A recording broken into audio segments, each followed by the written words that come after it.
तो आज सबसे पहले हम कुछ डेफिनेशंस देखेंगे, उसके बाद थ्योरम करेंगे। तो पहली थ्योरम है ऑर्डर्ड इंटीग्रल डोमेन। ये क्या है? An ordered integral domain is an integral domain. Integral domain ही होता है ये आपका a non empty set equipped with addition and multiplication. ठीक है, ये हमें पता ही इंटीग्रल डोमेन क्या होता है। That is also equipped with total order relation. अगर ये आपका integral domain total order relation से भी इक्विपाइड हो, that is compatible with addition and multiplication. मतलब कि यहाँ पर ये दो कंडीशन दी गई हैं, अगर इन दो कंडीशनों को भी ये सेटिस्फाई कर देता है तो इसका मतलब वो क्या है? Ordered integral domain. यहाँ पर एक एग्जांपल भी लिया है, सेट ऑफ रियल नंबर। इसके बाद आता है पॉलिनोमियल रिंग। पॉलिनोमियल रिंग क्या होता है? ये आपका एक मैथमेटिकल स्ट्रक्चर होता है जो कि पॉलिनोमियल से ही बना हुआ होता है विद कोफिशिएंट। इसके अंदर क्या होते हैं? कोफिशिएंट होते हैं for a given ring. The polynomial ring, इसको इससे डिनोट करते हैं। आर क्या होता है? Ring of coefficient. और एक्स क्या होता है? आपका वेरिएबल।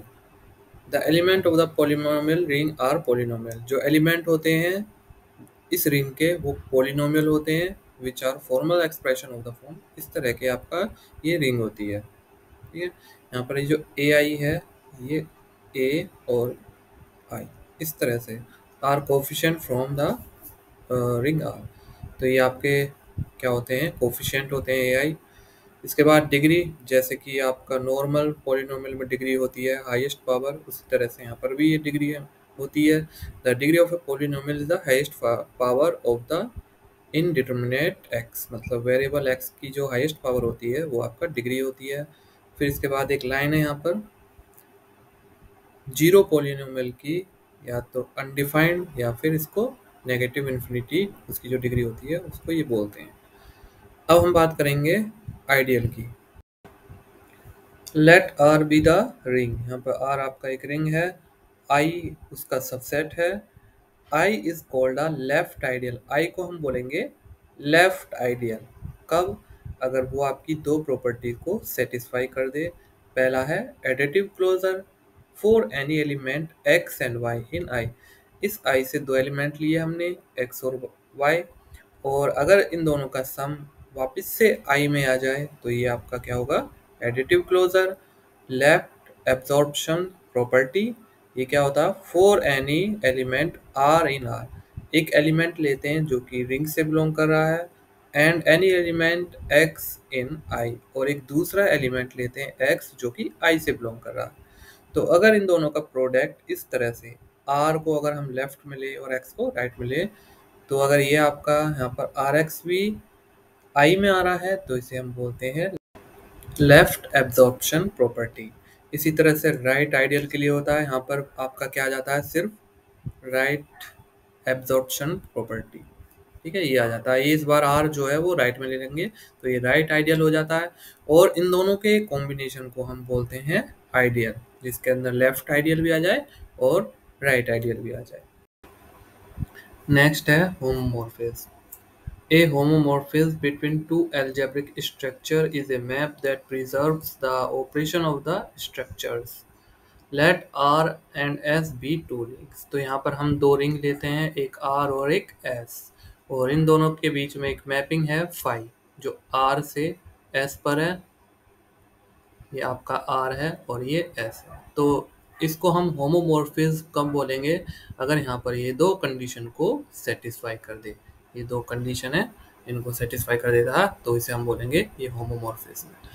अब कर्नल की बात कर दें तो कर्नल क्या होते हैं? तो कर्नल के बारे में थोड़ा सा आइडिया ले लेते हैं। यहाँ पर ये दो आपके रिंग हैं और ये आपका R है और ये आपका S है। तो R के अंदर वो एलिमेंट जो कि इसकी आइडेंटिटी से क्या हो रहे हो? मैप हो रहे हो। कौन सी आइडेंटिटी? Additive identity. तो S की एडिटिव आइडेंटिटी से जितने भी एलिमेंट मैप हो रहे हैं उन सब से बना सेट ही आपका होता है कर्नल। नेक्स्ट है हमारा isomorphism.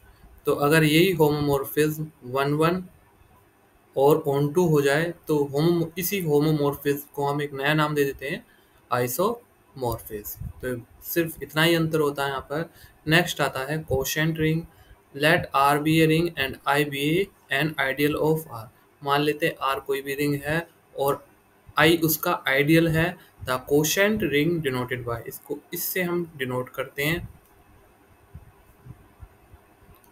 Is the set of coset. ये क्या होता है? सेट होता है कोसेट्स का। तो यहाँ पर ये आपको दिखाया गया है कि यहाँ पर ये एक कोसेट है, तो उनका सेट ही क्या होता है? Quotient ring. इसके बाद आता है प्रिंसिपल आइडियल।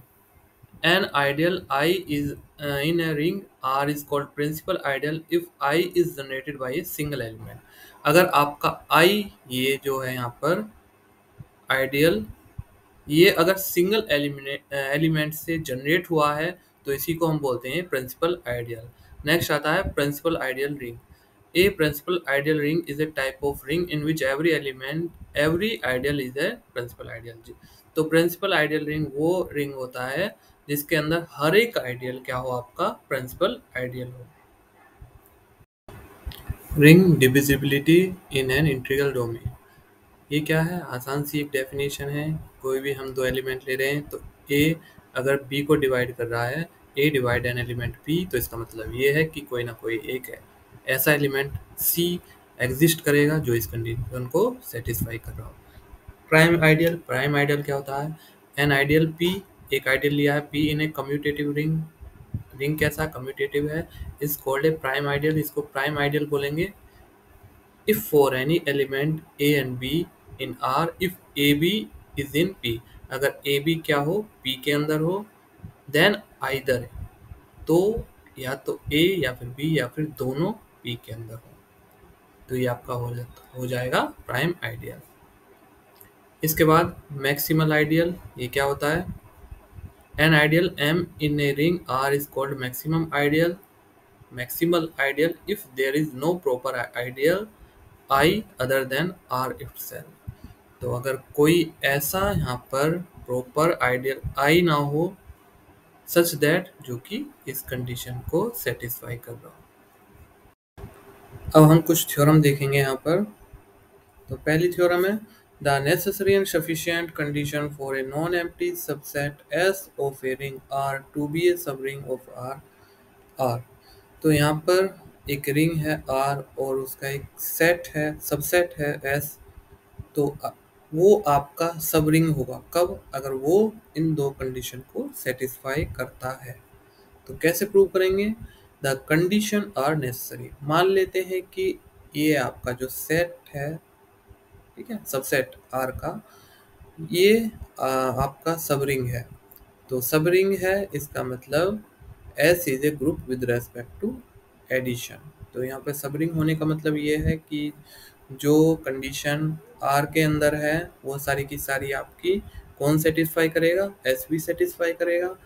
तो एस आपका यहाँ पर क्या हो जाएगा? ग्रुप हो जाएगा विद रेस्पेक्ट टू एडिशन। तो इसके चलते बी अगर एस से बिलोंग कर रहा है तो बी का इनवर्स भी आपका एस से बिलोंग करेगा। Now S is closed with respect to addition. अब हमें पता है कि एस क्लोज्ड है एडिशन के रेस्पेक्ट में। अब ए आपका एस से बिलोंग कर रहा है, बी आपका एस से बिलोंग कर रहा है, तो बी का इन्वर्स भी आप देख रहे हैं कि यहाँ पे एस से बिलोंग करेगा। और क्योंकि यहाँ पर एस क्लोज्ड है विद रेस्पेक्ट टू एडिशन, तो यहाँ पर इन दोनों का अगर सम लेंगे तो वो भी किससे बिलोंग करेगा? एस से बिलोंग करेगा। तो पहली कंडीशन यहाँ पर ये सेटिस्फाई हो जाती है। उसी तरह से also S is closed with respect to product. तो यहाँ पर S क्या है? आपका प्रोडक्ट के रेस्पेक्ट में क्लोज्ड होगा, मतलब कि अगर A आप S से ले रहे हैं, B भी अगर आप S से ले रहे हैं तो उनका प्रोडक्ट भी S से बिलोंग करेगा। तो ये पहला तो यहाँ पर पार्ट हमारा प्रूव होता है। उसके बाद आता है next part, the condition are sufficient. इस बार हम उल्टा ले लेंगे, दोनों कंडीशन को गिवन मान के चलेंगे। फ्रॉम फर्स्ट पहले से हम क्या करते हैं, पहली कंडीशन क्या है हमारी कि ए बी अगर एस से बिलोंग कर रहे हैं तो उसका मतलब ये है कि ए माइनस बी भी एस से बिलोंग करेगा। तो पहली कंडीशन ये है। अगर आप ए को एस से यहाँ पर ले रहे हैं और दोबारा से ए को एस से ले रहे हैं, मतलब कहने का क्या है कि यहाँ पर इस एलिमेंट को और इस एलिमेंट को, मतलब ए और बी को हमने ए ही मान लिया है दोनों को। तो यहाँ पर रख दीजिए ए माइनस ए, तो ये आपका क्या आ जाएगा, 0 आ जाएगा। तो 0 भी आपका एस से बिलोंग कर रहा है। अब now since 0 belongs to S, क्योंकि अब 0 एस से बिलोंग कर रहा है, देयरफॉर फ्रॉम 1 वी हैव, अब फिर से 1 का यूज करेंगे और यहाँ पर ए को तो मान लेंगे हम 0 और बी को मान लेंगे ए, और इस इक्वेशन में पुट कर दीजिए। तो 0 माइनस ए, तो ठीक है, ये आपका 0 और ये आपका माइनस ए, तो minus a belongs to S. तो यहाँ से हमारी आइडेंटिटी भी निकल गई और इनवर्स भी आ गया। Now if a b belongs to S, तो minus b belongs to S. तो इसका मतलब ये है कि अगर आपका ए बी बिलोंग कर रहा है एस से, तो माइनस बी भी आपका एस से बिलोंग कर रहा होगा। अभी हमने यहाँ पर देखा ये चीज फ्रॉम फर्स्ट। अब फिर से फर्स्ट का यूज करेंगे हम,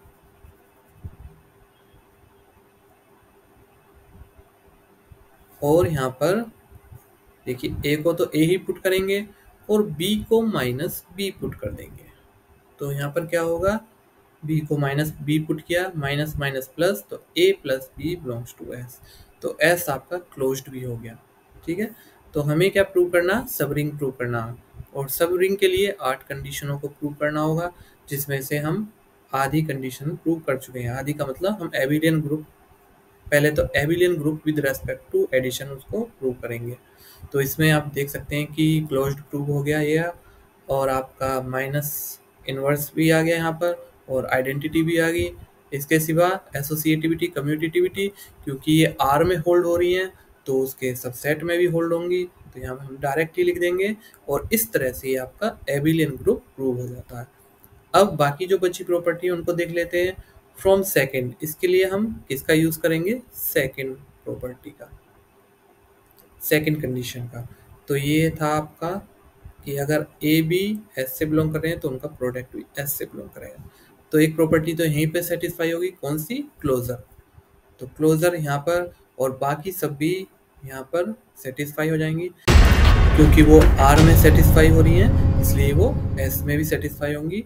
इस तरह से रिंग की जो 8 की 8 प्रॉपर्टी हैं वो यहाँ पर सेटिस्फाई हो जाती हैं, और ये आपका एस क्या हो जाएगा, सब रिंग ऑफ आर। इस तरह से ये आपकी थ्योरम यहाँ पर प्रूव होती है।